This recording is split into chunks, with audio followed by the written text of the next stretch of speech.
ॐ नमः सिद्धेभ्यः। ॐ नमः सिद्धेभ्यः। ॐ नमः सिद्धेभ्यः। निर्मल ज्ञान परिटिया कम कलंक डहेबी। अपाल दौ जेड़ परु ते परमा पड़बेबी। संतप्त मानस शांति हो जिनके वे वर्धमान महान जिन बिछड़े हमारी ज्ञानी। योगसार प्रवचन पृष्ठ क्रमांक 5 गाथा नंबर 3। देखो क्या कहते हैं। अरहंत को नमस्कार कर लिया, सिद्ध भगवान को नमस्कार कर लिया। अब ग्रंथ को कहने का निमित्त व प्रयोजन कहते हैं।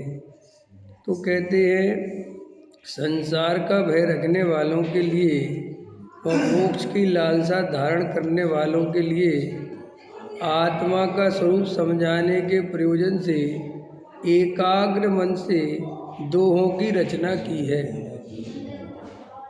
क्या हुआ?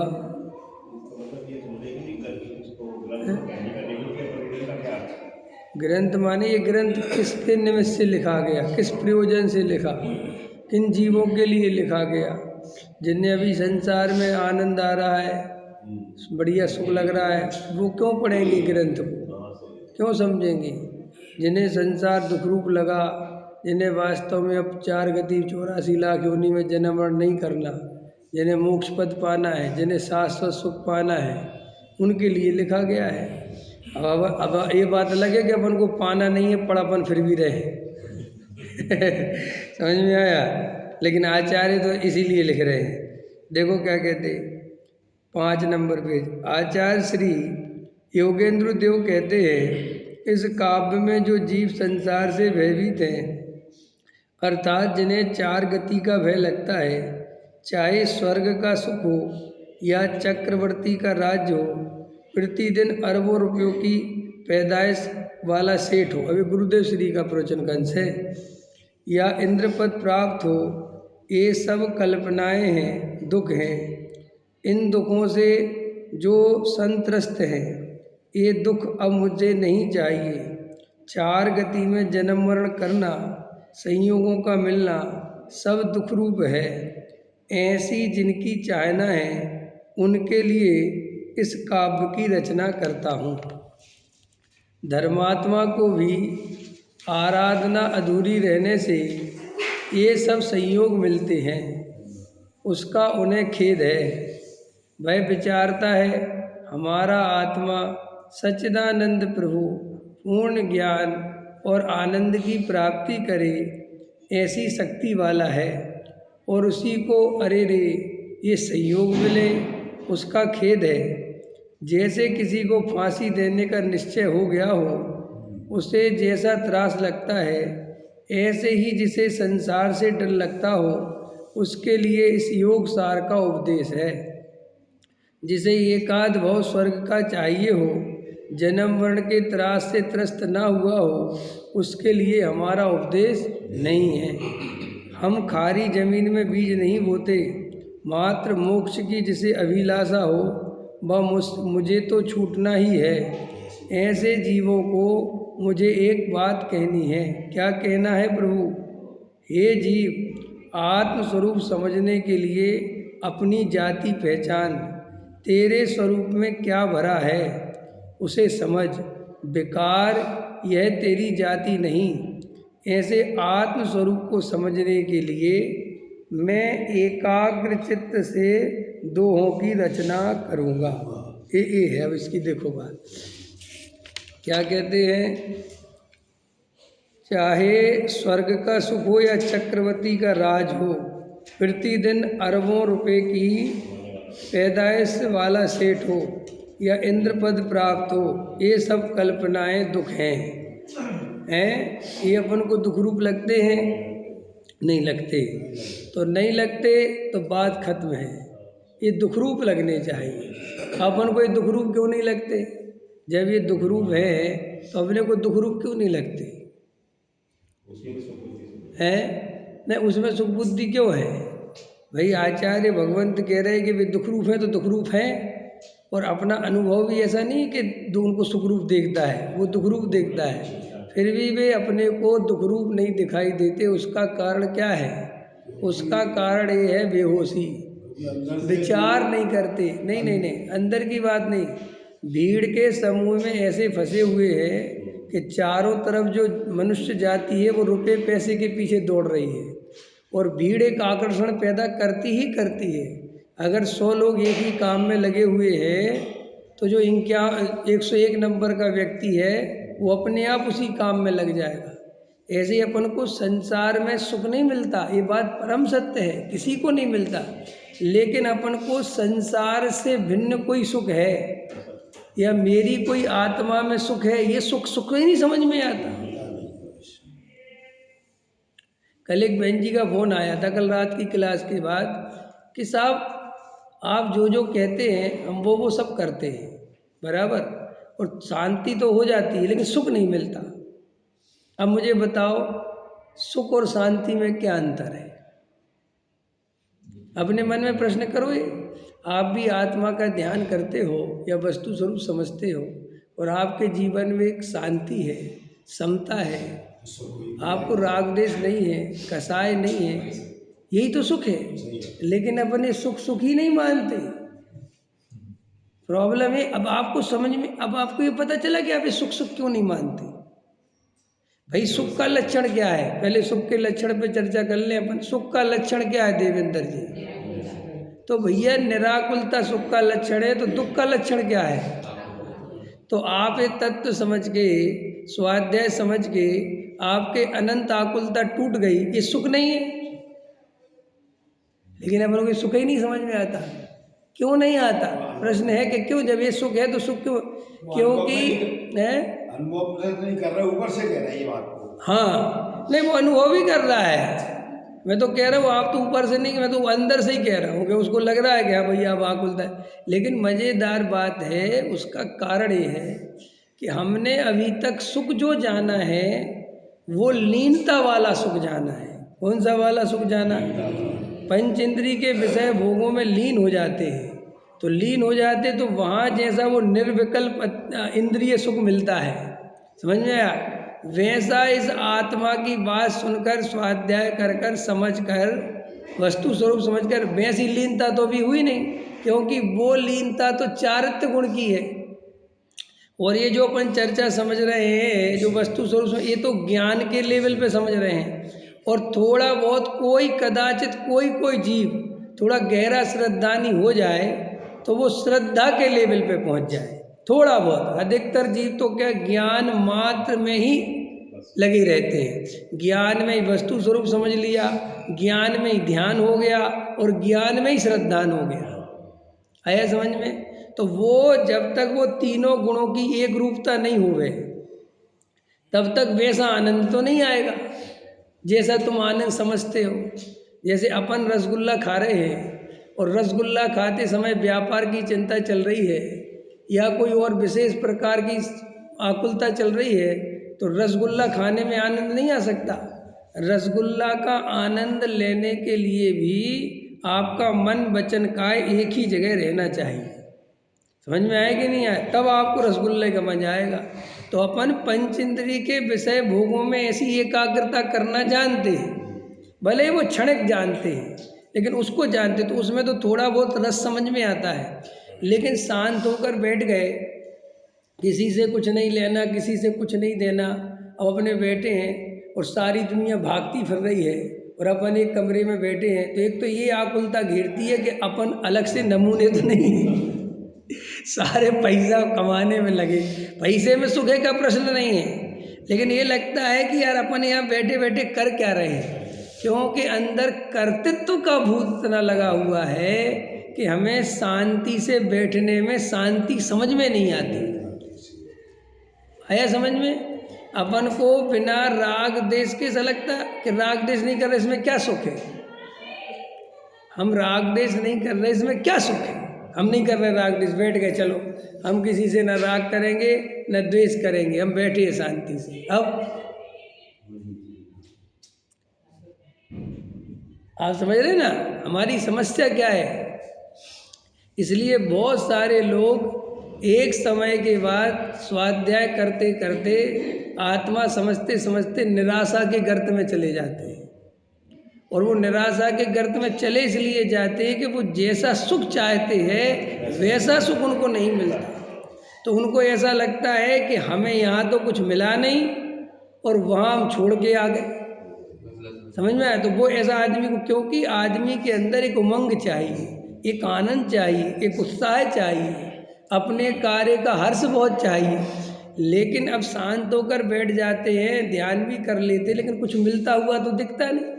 जैसे शास्त्रों में आत्मा का स्वरूप बताया है कि ऐसा इंद्रिय झरने झरते हैं, ऐसा आनंद आता है, जगत का आनंद नहीं सुहाता है और कुछ उपयोग कहीं नहीं जाता, बस ऐसा ऐसा और भोग और। तो ऐसा तो दशा बनती नहीं, क्योंकि वो जो दशा लिखी है वो तो बहुत अलग है वो। और अभी तो तुम वहाँ पहुँचने के पहले ही समझ में आया कि नहीं, डगमग हो रहे हो, तुम्हारा कॉन्फिडेंस लो पड़ रहा है, तो वो दशा तो मिलेगी नहीं।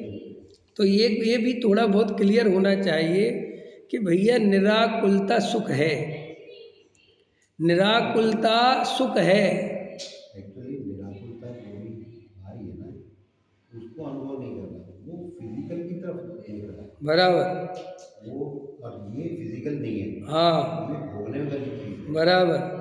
तो वो इसलिए, तो वो क्यों, इसलिए कि निराकुलता में कभी रहे ही नहीं। आकुलता आकुलता आकुलता में रहे, उस आकुलता ही में थोड़ी सी निराकुलता हुई, उसको सुख पहचानता है। ऐसा समझो, दिन भर बहुत मेहनत करे, गधा मजूरी करे, और रात को जो नींद आती है बढ़िया, उस नींद को नींद जानता है। और अगर दिन भर कुछ ना करे तो रात की नींद भी गई। आया समझ में कि नहीं समझ में आया? कई बार तो वो निराकुलता भी आकुलता में ही हाँ बोलो बराबर। ऐसी आकुलता में मिथ्या दर्शन के कारण अनादि काल से ऐसी निराकुलता का वेदन किया जो आकुलता सहित हो। तो पूरी अगर निराकुलता ही निराकुलता हो जाए तो उसमें भी आकुलित हो जाता है कि इतनी निराकुलता है। फिर लोग इसके लिए कहते हमारा समय नहीं कट रहा, हमें कुछ करना तो चाहिए।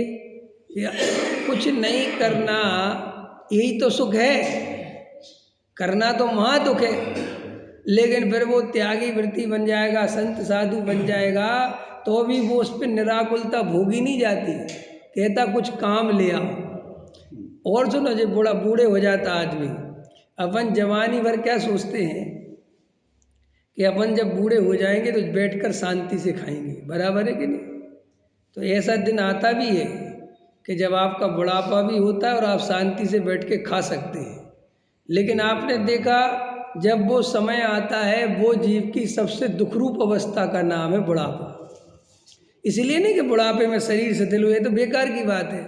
असली बुढ़ापे में जो दुख का कारण है वो है बैठना। इसलिए जो बूढ़ा आदमी तुम देखना काम धंधे में लगा रहता है, चाहे वो सब्जी का ठेला ही क्यों ना लगाता हो, उसके चेहरे पे एक अलग प्रकार की रौनक दिखेगी तुम्हें। और जो आदमी अरबपति भी हो लेकिन उसको बैठा दिया गया हो कि बैठो शांति से, यहीं आएगा सब कुछ, तो उसके चेहरे पर वो रौनक नहीं आती। ये है महामिथ्यात्व का, कर्तृत्व का भूत। बैठा नहीं जाता। और वास्तव में ज्ञानी धर्मात्मा कैसे हैं कि वे बैठे ही अपनी मौज में है, मस्ती में, और उन्हें कोई काम करना पड़ जाए, कोई काम आ पड़े तो महाभार लगे। जैसे मुनिराज के बारे में बताते ना कि मुनिराज अपने स्वरूप में आनंद में मग्न हैं, और इतने में कसाय का वेग आया और छठवें गुण स्थान में आए और उपयोग स्थूल हुआ। उपयोग जो है शुभ उपयोग रूप हुआ। शुभ उपयोग माने पर में लक्ष्य गया, तो पर में लक्ष्य गया तो मुनीश्वर कहते हमें ऐसा लगता है जैसे भट्टी में जलने छोड़ दिया। अभी हम इतनी शांति में थे और अब बाहर आके इतना दुख है। और हमारे लिए शांति से बैठने में दुख लगता है, और कोई काम बता दे तो आंखों में चमक आ जाती है। देखते हो तुम, आदमी अखबार पढ़ता है तो थोड़ी देर आंखों में चमक आ जाती है, समझ में इतने लोग मर गए, ओह क्या हो रहा है देश में, अरे ये ट्रम्प क्या कर रहा है, ये चमक आ रही है आपकी आंखों में, क्योंकि तहस नहस हो रहा है ना आपका उपयोग। अभी शांति से बैठे थे तो आपको पसंद नहीं आ रहा था। तो अपन कहते तो हैं कि हमें शांति चाहिए, लेकिन हमारी सारी खोज, हमारा सारा काम करने का तरीका अशांति का है। यहाँ तक कि 4 लोग शांत होकर बैठे हैं और अपन भैया इतनी शांति क्यों है, अपन ये तक पूछते हैं, ये बोल क्यों नहीं रहे सब इतनी शांति है। माने अपन को अशांति का इतना अभ्यास है कि भैया ये शांति क्यों हो गई, क्या हो गया, कोई मर गया क्या, समझ में आया। तो श्री गुरु कहते हैं कि अनादि काल से आकुलता और दुख को इतना झेला है कि अब बिना आकुलता के स्वाध्याय के माध्यम से, तत्व सुनने के माध्यम से जो चित्त में शांति आती है, तो उस शांति में भी इसे महा अशांति का वेदन होता है। पहले तो आप और हम ये समझें कि हमें जो स्वाध्याय समझ के अनंत कर्तृत्व छूट गया, ये अनंत सुख है। हमें जो पैसे कमाने की जो अनंत आकुलता चलती थी, अब सहज परिणमन स्वीकार हो गया, ये अनंत सुख है। अभी आत्मा की बात नहीं, अभी अनुभव की बात नहीं, अभी तो निर्णय किया जो वस्तु स्वरूप का, उसके कारण जो चित्त में निराकुलता आई है, उसका आनंद लेना सीखो।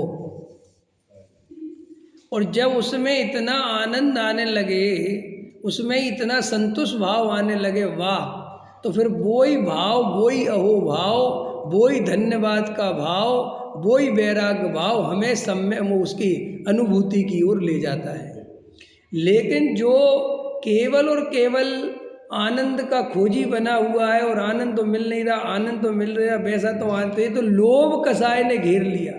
और जब लोभ कसाय घेरेगी तो वो और आकुलता पैदा करेगी, और वो आकुलता जब आपको पैदा करेगी तो आपको लगेगा कि मेरा धर्म नहीं हो रहा है, क्योंकि उस आकुलता से परिणामों में चंचलता आएगी। फिर आप कहोगे मुक्ति के अभिलाषी बनना है, मुक्ति का भी, फिर आप क्या करोगे पता है, आप निमित्त की खोज करोगे, ये गारंटी है। फिर आदमी गुरु बदलता फिरता है, नए नए गुरुओं की तलाश करता फिरता है, नए नए क्षेत्रों की तलाश करता है। उसको ये समझ में नहीं आता कि ये शांति से बैठना यही धर्म का सोपान है। जरूरी नहीं है कि हर समय उपयोग अंदर ही रहे, उपयोग बाहर भी रहे, लेकिन वीतराग भाव से रहे तो ये परम आनंद की दशा है। टोडामल जी साहब ने तो मोक्ष मार्ग प्रकाशक में लिखा है, ये सब लिखा है कि उपयोग कहीं भी जाए, राग देश नहीं करे तो धर्मात्मा है। ये कितनी बड़ी बात लिखी। लेकिन अपन को क्या है, 2 ही बातें समझ में आती हैं, या तो राग देश या फिर अंदर डूब जाओ ख्याल में, और अंदर डूब नहीं पाते तो फिर वो निमित्त की दृष्टि बनी रहती है, फिर निमित्त की दृष्टि बनी रहती है, और अंदर वो क्या है, वो मुझे शांति क्यों नहीं मिल रही, मुझे आनंद क्यों नहीं मिल रहा, मेरी गलती कहाँ चल रही है। ऐसे कर करके आनंद तो मिल रहा था, लेकिन उसे आनंद माने ही नहीं, कुछ विशेष होने को आनंद मानता है हर व्यक्ति।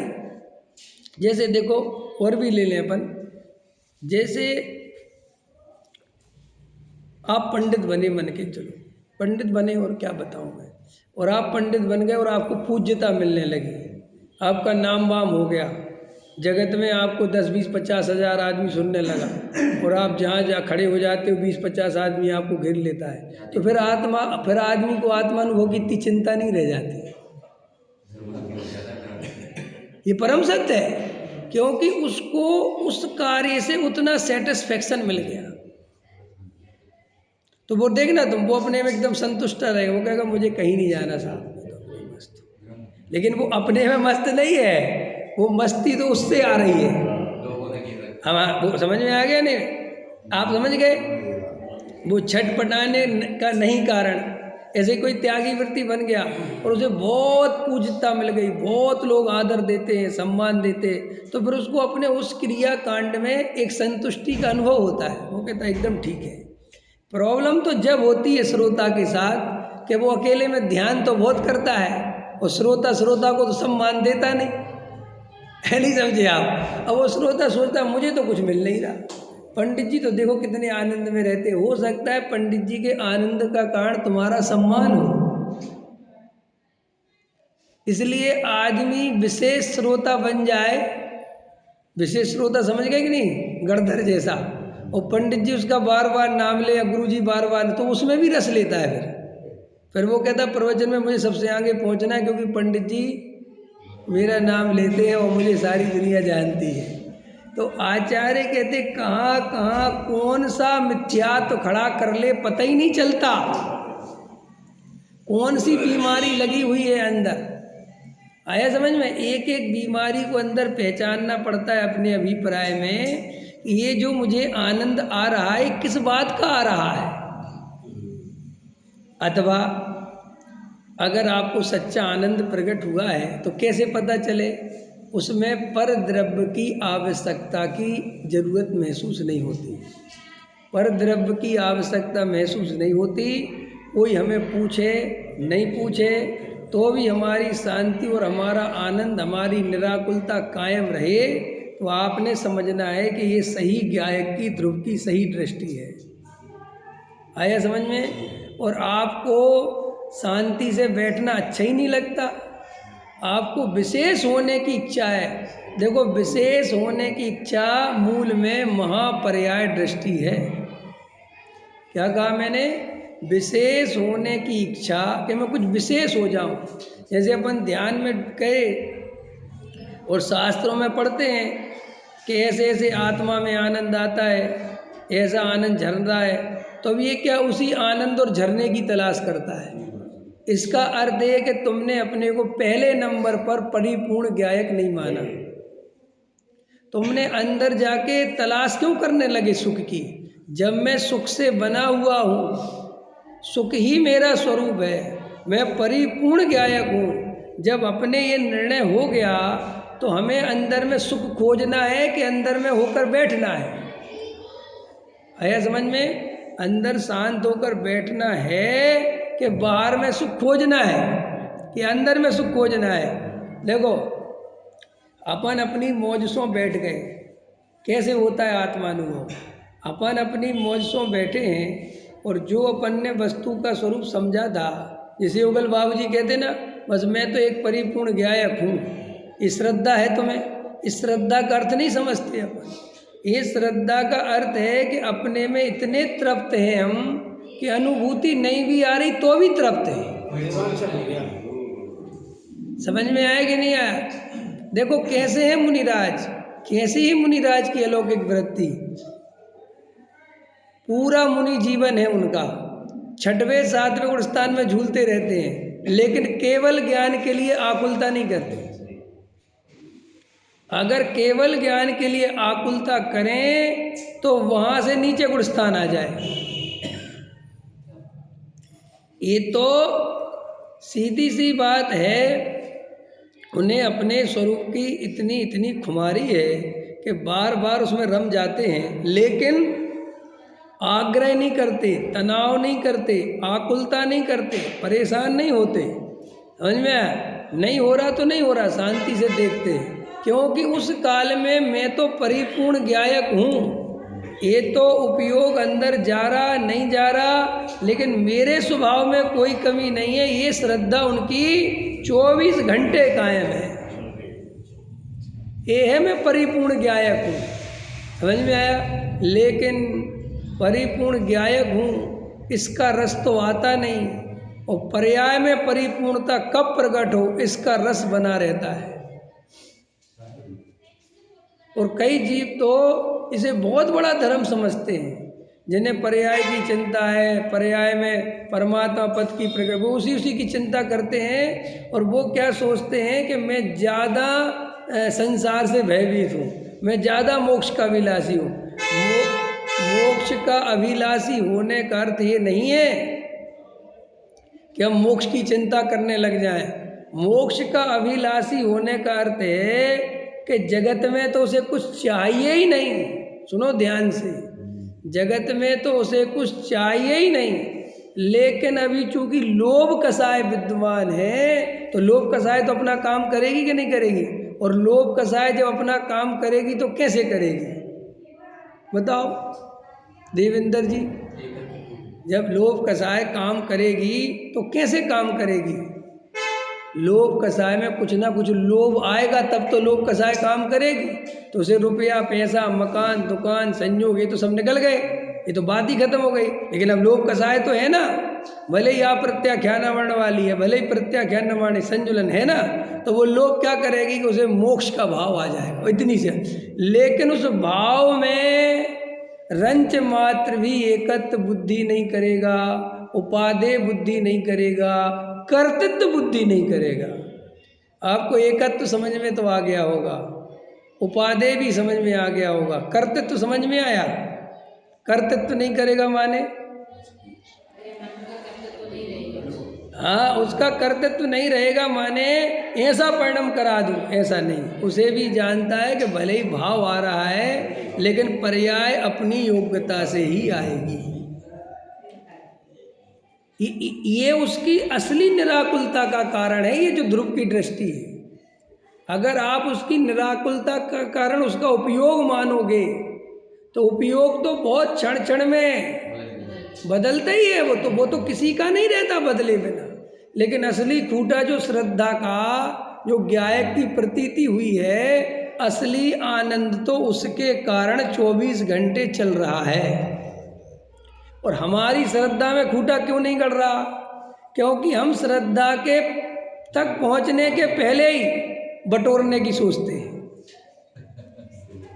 हमने समझा है नहीं आत्मा और आनंद आ जाए। कहाँ से आ जाए? कौन सा आनंद चाहते हो? उपयोग एकाग्र करने लग जाएंगे, ध्यान करने लग जाएंगे, पता नहीं क्या क्या करने लग जाएंगे, और फिर कहेंगे कि वो तो कहते विपश्यना वाले ध्यान करो, ये करो, ये करो, ये करो, ये करो। भाई साहब, ध्यान तो 24 घंटे जीव करता ही है। अपन ध्यान के बिना 1 मिनट नहीं रहते। आर्त ध्यान, रौद्र ध्यान 24 घंटे करते हैं। ये निरंतर इष्ट की प्राप्ति, ये ध्यान ही तो है। और अनिष्ट हट जाए, ये शरीर छूट जाए और आत्मा मिल जाए, ये भी ध्यान है। ये संसार छूट जाए और मोक्ष मिल जाए, ये भी ध्यान है। सम्यक दृष्टि को परिणाम बिगड़ने का भय तो रहता ही है। हाँ, परिणाम बिल्कुल रहता है। सम्यक दृष्टि को परिणाम बिगड़ने का भय रहता है, वो तो मिथ्या दृष्टि को भी रहता है। लेकिन सम्यक दृष्टि को परिणाम बिगड़ने का भय रहता है तो क्या रहता है? भय माने कौन सा परिणाम बिगड़ने का? कि जो परिणाम आ रहे हैं इनमें एकत्व ना हो जाए, ये परिणाम बिगड़ने का भय है। क्योंकि परिणाम बिगड़ने की कोई प्लानिंग तो कर नहीं सकते भाई। परिणाम बिगड़ने का भय का अर्थ लोग वो क्रोध, मान, माया, लोग, भैया वो तो रोक नहीं सकते। वो तो जब उदय आएगा तो आएगा, उसमें वो कर क्या लेगा? क्योंकि कोई वो क्या कहते हैं, इन्फॉर्मेशन दे के तो आता नहीं, वो इंडिकेटर लेके तो आता नहीं कि भाई सब मैं आ रहा हूँ, तुम सावधान होना। वो तो जब आता है तो आ ही जाता है। तो फिर सावधानी कहाँ रखेगा? एकत्व की सावधानी रखेगा। यही उसका यही अर्थ है, परिणाम बिगड़ने का भय रखना। उसमें एकत्व ना करें। एकत्व, क्योंकि आपकी भूमिका इतनी है। मैंने ये बात आपको समझाया था, पीछे लिया था एक उदाहरण, कि जिस आदमी के पास 50,000 रुपये की संपत्ति हो, उतना है ही उसमें 50,000 रुपये, पूरे घर में ही 50,000 रुपये हो, और रात को 1 करोड़ की चिंता करके सोवे,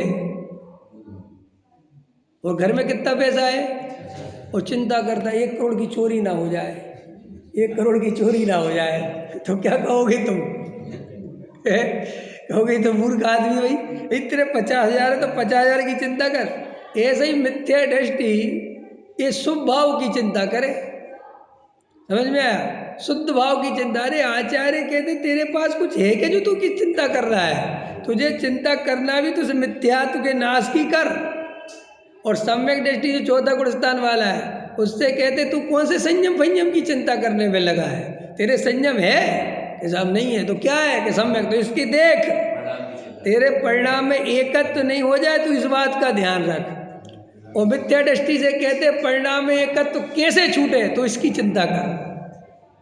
समझ में? अरे संपत्ति तो होवे है, मुझे क्या बोलते हो अतिचार है ना, अतिचार और अनाचार। तो भैया अतिचार होने के लिए पहले व्रत तो हो, बिना व्रतों के अतिचार की चिंता करे तो कैसा ज्ञानी है। ऐसे ही 5वें गुण स्थान का देश व्रत संयम हो और वहाँ संयम की तरफ ध्यान, तो बात समझ में आई। यहाँ संयम है ही नहीं 4थे गुण स्थान में। और भाई साहब कह रहे हमारे परिणाम ना बिगड़ जाए, हमें क्रोध ना आ जाए, हमें मान ना आ जाए। अरे भाई साहब तुम घर गृहस्थी में बैठे हो तो ये तो सब होना ही होना है, ये कहाँ से छूट जाएगा अभी। लेकिन अपन ऐसे ही हैं, मिथ्यात्व में बैठे हुए सम्यक दर्शन की चिंता, सम्यक दर्शन में बैठे हुए समझ में आया संयम की चिंता, और संयम में बैठे हुए मोक्ष की चिंता, और यह सब मिथ्या दृष्टि। तो जब ये समझ में नहीं आया कैसे, देखो ऐसे पहले गुणस्थान में है सारे के सारे, लेकिन चोला बदल लेने से वो अपना गुणस्थान बड़ा हुआ मानता है। जैसे कई मोक्षु पता क्या मानते हैं, सम्यक दर्शन की चर्चा तो बहुत हो गई, अब तो चारित्र पे ध्यान देना चाहिए। जैसे भाई साहब को सम्यक दर्शन हो गया हो, नहीं समझा है, स्वाध्याय सुन सुन के, समय सार पढ़ पढ़ के, आत्मा की बात सुन सुन के, त्रिकाली ध्रुव की चर्चा कर करके 20 साल से वो सोचते सम्यक दर्शन तो हो गया, अब कहते चारित्र पे ध्यान दो। कई लोग तो ऐसे खतरनाक थे, हालांकि अब तो समय निकल गए, अभी कुछ समय पहले की बात है, कहते थे श्रद्धा सही करनी हो, समझ में, सही वस्तु का स्वरूप ठोस करना हो तो सोनगढ़ जाओ, और ज्ञान सही करना हो तो जयपुर जाओ, और चारित्र सही करना हो तो रविंद्र जी के पास जाओ। हमने कहा यार एक से एक लोग हैं, हमने अपने लेवल बना रखे, जैसे श्रद्धा कहीं और सुधरती हो, ज्ञान कहीं और सुधरता हो, चारित्र कहीं और सुधरता हो। और कई लोगों ने ऐसा मतलब सोचा है, वो बड़े पंडित जी के पास गए तो उनकी वो असली बात सीख के नहीं आए, वो क्रिया कांड सीख के आ गए, समझ में आए। ऐसे ही वहाँ सोनगढ़ गए तो आ करना सीख के आ गए। वो गुरुदेव कहाँ बैठ के आहा करते हैं, क्या बोलते, वो कुछ नहीं बताता, वो आहा करना सीख गया। वह वो गुरुदेव श्री की सीढ़ी लगा ली, आधे सो जाते हैं, समझ चल रहा है। ये सब आपको कैसे पता, बाद में उनकी परिणति दिखती है ना, कि भाई वो भाव वासन, वो खुमारी, वो आनंद, वो सहजानंद कहाँ से प्रकट होता है। ऐसे ही वो जयपुर में क्या हुआ, शास्त्री बन गए, ज्ञान प्राप्त कर लिया, वह हो गए, पंडित आई चलने चालू हो गए, वह हो गया धर्म, सब हो गया। कुछ नहीं होता, ये वास्तव में धर्म इतना सरल है ही नहीं, जितना हम और आप समझ रहे हैं शब्दों में, वो इतना सरल है ही नहीं। वो रियल परम सत्य जानो ये। और आप अंजन चोर की जो कहानी लेके आ जाते हो, और किसी की भी लेके आ जाते हो, तो भाई साहब चोर होने से कोई अपात्र नहीं हो जाता। अंजन चोर चोर था, मुझे मैं बात समझो पहले, लेकिन उसने धर्म के लिए जो पुरुषार्थ किया वो तो पूरा किया ना, ताकत तो उसने पूरी लगाई। तुम भले ही सेठ हो, भले ही तुम्हें गुरुदेव श्री का तुम ताकत ही नहीं लगाते, उसने पूरा निछावर कर दिया ना अपने आप को। उसने कहा बात खत्म ही हो गई। कैसी बात खत्म हो गई, कहानी जो कहती है कि जब एक स्मरण मात्र से मैं इतने दुखों से बच सकता हूँ, तो ये गुरु ने जो शिक्षा दी होगी, अगर मैं उस गुरु के ही पास चला जाऊं तो सारे दुख ही खत्म हो जाएंगे। हम और आप क्या कर रहे हैं, नहीं तो क्या कि हमारी वैसी प्यास, संसार का वैसा भय हमें नहीं लगा, इसलिए शास्त्र सम्यक दर्शन नहीं कराते, गुरु सम्यक दर्शन नहीं कराता, हमें हमारी प्यास ही सम्यक दर्शन कराती। और हमारे प्राणों में वैसी प्यास नहीं है तो हम क्षयोपशम ज्ञान में समझ समझ के अपने को उधर से उधर घुमाते रहेंगे, लेकिन जो असली काम है वो हम नहीं करेंगे। नहीं समझ में आया, वो असली काम करने के लिए इतना समर्पण चाहिए, इतना समर्पण चाहिए कि आत्मा के अलावा कहीं रुचना ही नहीं चाहिए। अगर वो आत्मा के अलावा कहीं भी रुचता है और क्षयोपम ज्ञान बढ़ाने के लिए दर दर से घूमते रहते हो तो कभी सम्यक दर्शन नहीं होता। समझ में आया? युगल बाबूजी कहते थे ज्ञान को कष्ट मत दो। ज्ञान को कष्ट मत दो कर समझते हो? संजीव जी गए थे ना उनके पास, तो वे उधर से नए से इससे उससे विभाग से पूछ रहे थे, तो उन्होंने कहा ज्ञान को इतना कष्ट क्यों देते हो? ज्ञान को इतना कष्ट क्यों देते हो? क्योंकि आत्मा के आनंद के लिए इतना पढ़ने लिखने की जरूरत नहीं है। समझ में आया? तुम्हें उसमें डूबना, उसमें समर्पण भाव, अपनी परिपूर्णता का विश्वास, अपने परमात्मा होने का विश्वास होना चाहिए। आनंद तो उससे आएगा। आनंद कभी क्षयोपम ज्ञान से नहीं आता। ये अलग बात है कि क्षयोपम ज्ञान से तुम्हें प्रतिष्ठा मिलती हो। क्या? जैसे आप तुम करणानी योग के विशेषज्ञ बन गए तो तुम्हें क्या होगा? समाज प्रतिष्ठा देगी। तो वो आनंद तो आएगा वज्रसेन जी प्रतिष्ठा से, वो करणानी योग से नहीं आएगा। लेकिन वो करणानी योग के निमित्त से आया, तो वो सोचता है कि देखो करणानी योग में कितना आनंद है। नहीं है, कुछ नहीं। तू अंदर से विचार कर, क्षयोपम ज्ञान से कैसे आनंद आएगा? अपनी परिपूर्णता के लक्ष्य से मैं परिपूर्ण ज्ञायक हूँ, मैं वर्तमान में बना बनाया भगवान हूँ। क्या ये श्रद्धा को स्वीकार है? इसका अर्थ पता क्या है? इसका अर्थ है कि मुझे इतना जम से स्वीकार है कि सम्यक दर्शन को आना हो तो आए, नहीं आना हो तो नहीं आए। अब इतनी स्वीकृति चाहिए। तो कई लोग इसका उल्टा कर लेते कि बहुत अच्छा बता दिया, हमें तो वैसे ही नहीं चाहिए सम्यक दर्शन। समझ में आया? और हम तो परिपूर्ण, आपने बता दिया, चलो अपन तो दुकान चलो। तो भैया तेरे को दुकान का रस है तो तुझे आत्मा की खबर तक नहीं है, समझ तू अभी आया समझ में? वो ये बात इसके लिए नहीं कह रहे हैं कि तुम दुकान में रस लो और ये मानो कि सम्यक दर्शन तो अपने नहीं, आत्मा में इतना रस लो, इतना रस लो कि सम्यक दर्शन की याद भी ना आए। ये है आत्मा की परिपूर्णता का भान। ऐसा ये करना है अपने को। लेकिन अपन ऊपर ही ऊपर हर चीज समझ कर, क्योंकि जीव अपने प्रयोजन की सिद्धि में लगा हुआ है और वो जिन वाणी में से भी वो ही निकालता है। समझ में आया? जो उसे चाहिए। सिद्ध चक्र विधान से भी लौकिक प्रयोजन की सिद्धि करते हैं लोग और ऊपर ऊपर से बोलते कि नहीं नहीं नहीं नहीं नहीं नहीं। तो सिद्ध चक्र विधान कराने का इतना आग्रह क्यों है? क्या रखा हो सिद्ध चक्र विधान में? क्या समझ में आता है? तुम कितनी भाषा जानते हो सिद्ध चक्र विधान की?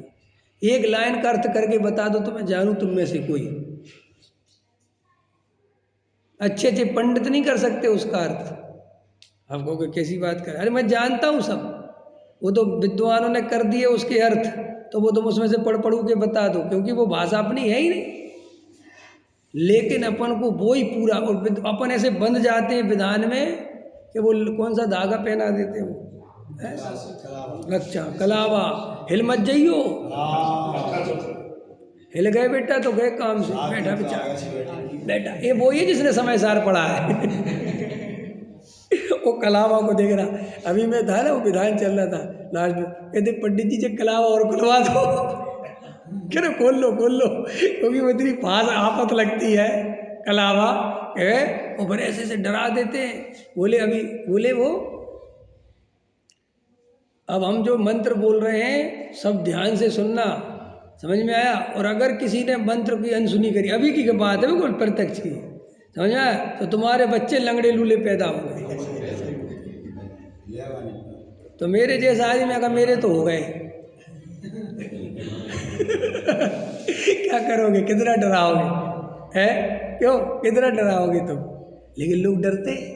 और एक जब उनने बोला पंडित जी ने कि बिल्कुल ध्यान से सुनना, और इस शांति धारा खंड नहीं होना चाहिए, अखंड रहनी चाहिए। और इस लोटे का वो क्या बोलते, भाषा थोड़ी अच्छी कर लो, कलश। इस कलश का पानी उस जल हाँ सॉरी पानी नहीं जल उसमें डालना वो धारा बिल्कुल रहनी चाहिए, अगर वो धारा छूटी तो अनर्थ हो जाए। हल्दी में डलवा दें। अब वो एक बेचारा दूसरा कलश पकड़ता है ना, करवाई थी चैन साहब।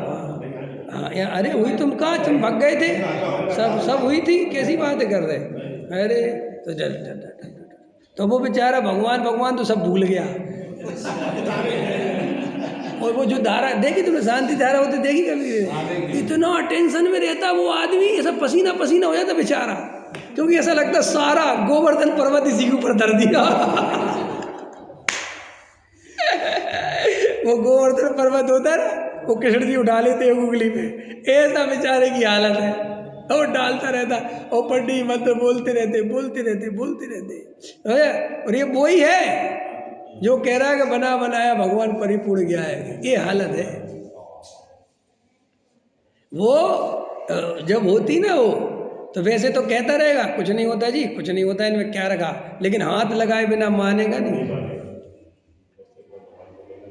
लगा, तुम तो चले गए सेठ जी इस बार लगाए बिना, समझ? हाँ, हमारे रमेश जी ने तो 3 बार लगाया। नहीं है, तुम भी नहीं थे क्या? अच्छा, एक बार घूमते तो अच्छा, एक ही बार लगाया। हम चक्कर पड़ते हैं। पढ़ते तो नहीं ऐसा कुछ। तो भैया ये अंदर श्री गुरु कहते वो मान्यताएं निकलती नहीं है, ये भरे पड़े हैं अभिप्राय में खोट। पारसनाथ का हर गावे तो रुक जावे, धीरे से बोले, जल्दी जल्दी बोले वैसे, लेकिन पारसनाथ पे, शांतिनाथ पे विशेष स्टेशन मानता है। मुनि सोबत पे आजकल मुनि सोबत नाथ भी चल रहे हैं, एकदम ऐसा एकदम जी। अब आपको लगेगा कि जी मजाक बनाते, मजाक नहीं बनाते, मजाक नहीं बनाते। समझ में आया कि नहीं? सच बता रहा हूँ, कल रात में पता मेरी किससे तत्व चर्चा हो गई, सुधा सागर महाराज जी से। कल बैठे महाराज और हम बढ़िया तत्व चर्चा कर रहे हैं। सपने में हम सपने, हकीकत में तो हिम्मत है नहीं। और बच्चे सेन जी को बेटा काहे के लिए लगा है? तो महाराज से मैं कह रहा कि महाराज ये जो वस्तु का स्वरूप है, तो मैंने जैसे ही वस्तु का स्वरूप बोले तो बोले तू कौन है? मैंने कहा वो ही। तो बोले लेकिन, मैं कहा लेकिन हूँ मैं आपका ही, बिल्कुल बिल्कुल हमारा और आपका कुल एक ही है, चिंता ही कोई बात नहीं, और बिल्कुल हम सब कुछ जानते। तो फिर चर्चा करी, बता सच बता रहा हूँ, कल का सब, और चर्चा करते रहे और उनको अच्छी लगी चर्चा। मैंने कहा स्वरूप तो ये, बोले बिल्कुल ठीक। फिर वो बोले लेकिन ये आम पब्लिक नहीं समझती। हमने कहा अपन समझाएंगे तो समझेगी, अपन कहते ही नहीं कुछ, अपन बताते ही नहीं, अपन सोचते कि जनता, अपन जितना बेवकूफ़ आदमी को समझते, आदमी इतना बेवकूफ़ है नहीं। और मैं तो कह रहा हूँ बिल्कुल नहीं है। पूछो क्यों? आप देखो गुरुदेव श्री ने ये जो अद्भुत अकल्पनीय जो युग परिवर्तन का काम किया, वो मात्र उनकी एक द्रव्य दृष्टि और विशाल दृष्टि और जन समूह पर विश्वास होने की थी। उनने प्रत्येक जीव को स्वभाव से भगवान कहा नहीं, वास्तव में भगवान देखा, और उन्होंने उतनी ही आनंद के साथ, उतने ही आदर के साथ, उतनी भक्ति के साथ उस आत्मा की बात जन जन को सुनाई। और उन्होंने इस बात की बिल्कुल चिंता नहीं करी कि ये जन समूह को इतनी गहरी बात समझ में कैसे आएगी। गणेश प्रसाद वर्णी साहब इसको पढ़ते रहे समय सार को, आत्मख्याति टीका उनको कंठस्थ रही। और जब वो गुरुदेव श्री को मिले वर्णी जी, तो बहुत अत्यंत आनंद से भर गए कि जो काम मैं जीवन भर सोचता रहा वो मैं कर नहीं पाया, क्योंकि मुझे बहुत डर लगता था कि ये लोग समय सार नहीं पहुंचा पाएंगे, लेकिन आपने ये डरे बिना निशंकतया जो सारे जगत के जीवों को समय सार सुना के निहाल कर दिया, ये तो अद्भुत क्रांति है। तो गुरुदेव श्री कहते थे कि अपन जो बोलते हैं उसकी अपने को श्रद्धा नहीं है। अपन बोलते तो हैं कि प्रत्येक द्रव्य की अपनी अपनी योग्यता है, लेकिन अपन योग्यता पे भरोसा नहीं करते, निमित्त पे भरोसा करते। पंडित को लगता है कि मैं ऐसा सुनाऊंगा तो जीव स्वच्छंदी हो जाएंगे, इसका मतलब तू ये मानता कि तेरे सुनाने से परिणमन हो रहा है। नंबर 1 का मिथ्या दृष्टि तो तू ही है। सच्ची बात तो ये है कि वस्तु का जो स्वरूप है वो बताना ही चाहिए। स्वच्छंदता के डर से सही सत्य को छुपा लेना ये तो अपराध है। और टोडामल जी साहब ने तो इस बात के लिए क्लियर कट अपने को कह के गए कि भैया कोई जीव स्वच्छंदी हो जाए तो हो जाए, उससे होता क्या है, पहले स्वर्ग में जा रहा था मान के चलो, अब नरक चला जाए और क्या होगा। लेकिन अगर मोक्ष मार्ग नहीं बताया, और सुनो, जो स्वर्ग जा रहा था और नरक चला गया तो भी यहाँ से देशना सच्ची लेके गया है, वहाँ भी सम्मिशन हो जाएगा बेचारे का, उससे पहले जाएगा। हाँ लो,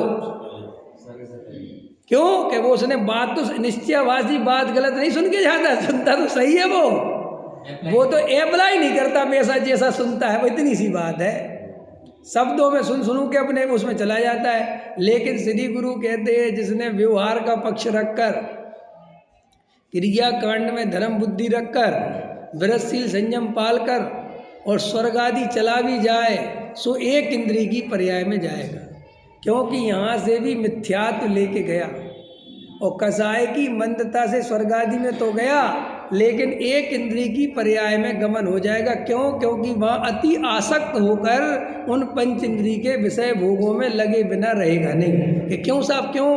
क्योंकि यहाँ जो उसने व्रतशील संयम करे थे वे दमन से करे थे, अपनी वासनाओं को दबाया था, समझ में आया, धर्म के नाम पर। और स्वर्ग में गया तो वहाँ तो दबाने का सिस्टम है ही नहीं, क्योंकि वहाँ तो सभी भोगते हैं, नहीं समझ में आया।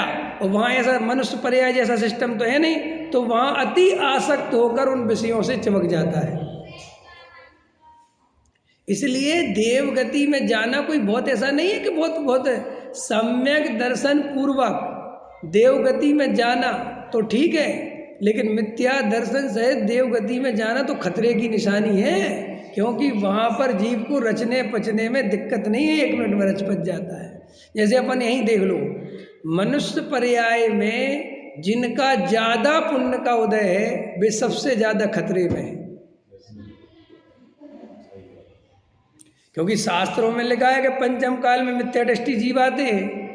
अब मान के चलो अपन लोगों में से ही, अपन जो यहाँ स्वाध्याय में बैठे हैं, अगर अपना का बहुत ज़्यादा बाहरी संयोग वाला पुण्य का उदय होता और अपन अंबानी अडानी होते तो ये जनवाणी सुन पाते, ये तत्व की बात सुन पाते, लंगर बांट रहे होते कुंभ के मेले में। अडानी ने बांटे कि नहीं बांटे, भी लगाया ना उसने, वहाँ लंगर लगाया था ना, है तो वो भी जैन। क्या हुआ? पुण्य के उदय की संपदा जीव को धर्म से भ्रष्ट करती है, ऐसा स्वरूप है, क्योंकि वो इतनी अनुकूलता प्रदान करती है, इतना यश मिलता है कि जीव को फिर धर्म की याद नहीं आती।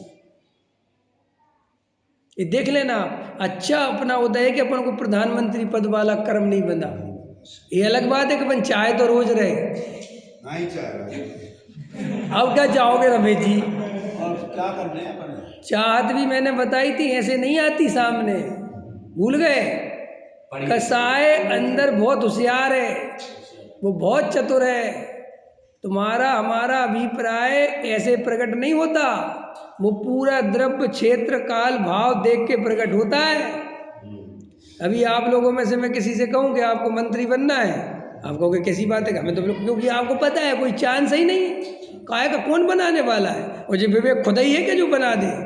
लेकिन अभी मोदी आगे पूछे कि मुझे एक आदमी की तलाश है जिसे मैं अपना बिल्कुल राइट हैंड बना चाहूँ, तो आप कहोगे हम में देखो हमारी योग्यता देख लो आप, क्योंकि हमारी कसाय तब निकल के आती है जब वैसे उस जाति का उदय कुछ बाहर में दिखे। देखो हमारे साथ बहुत खतरा है, हम पूरे जीवन भर अपने को धर्मात्मा मान सकते हैं और अंदर से भयंकर अधार्मिक हो सकते हैं। क्यों? क्योंकि बाहर में आपके धर्मात्मा होने के अलावा कोई रास्ता ही नहीं था, तो आप धर्मात्मा हो गए, लेकिन अंदर से आप धर्मात्मा नहीं है। मजबूरी का नाम महात्मा गांधी रही यार ऐसा रटा दिया किसी ने